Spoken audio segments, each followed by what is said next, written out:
سے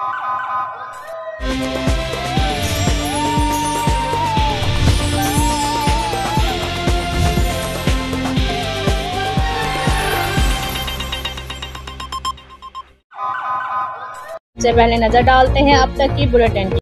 جی بالکل، senior NAB صدر پاکستان مسلم لیگ نون مریم نواز شریف نے مقامی ہوٹل ملتان میں social media team Multan division کی صدارت کرتے ہوئے کہا کہ سوشل میڈیا ٹیم پارٹی کے لیے ریڑھ کی ہڈی کی حیثیت رکھتی ہے، اسے مزید جدید خطوط پر استوار کیا جائے گا۔ خاص طور پر سوشل میڈیا ٹیم وہاڑی کی کارکردگی کو سراہا گیا۔ اس موقع پر فیس بک ہیڈ عدیل خان، وفاقی وزراء رانا ثناء اللہ، مریم اورنگزیب اور سابق وزیر Talal Chaudhry, senior senator Rana Afnan Ullah, Zeeshan Malik political secretary, social media head Pakistan Rana Atif Rauf, صدر social media team Punjab Kashif Sabir Khan, general secretary social media team Punjab Safdar لغاری بھی موجود تھے۔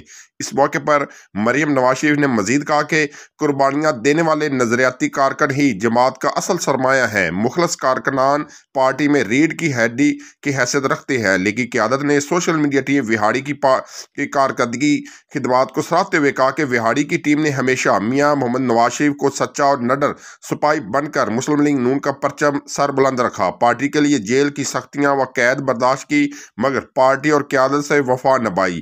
وہاڑی ٹیم نے نئی تنظیم ذمہ داری سنبھالنے پر مریم نواز شریف کو مبارکباد پیش کی، امید ظاہر کی کہ مریم نواز لیگی کارکنان کو مزید یکجا و متحرک کرنے میں اپنا اہم کردار ادا کریں گی۔ مریم نواز نے ذمہ داریاں سنبھالتے ہی جس طرح تنظیمی کنونشن منعقد کرنے اور کارکنان سے ملاقاتوں کا سلسلہ شروع کیا ہے، اس سے پارٹی میں نئی جان پڑ رہی ہے اور میاں نواز شریف کے دیوانوں کا جوش و جذبہ دیدنی ہے۔ S M T team Vehari کے صدر یوسف جٹ نے کہا کہ پارٹی قیادت کا مشکور ہوں کہ مجھے ہمیشہ عزت سے نوازا۔ میٹنگ میں لیگی قیادت نے یوسف جٹ کی کارکردگی کو سراہا، بلکہ پوری وہاڑی ٹیم کی کارکردگی کو زبردست انداز میں سراہا گیا۔ جو زندگی کو پھر سے جینا جانتے ہیں وہ سپر سوچتے ہیں، سپر نہیں تو 4G نہیں، جاز سپر 4G۔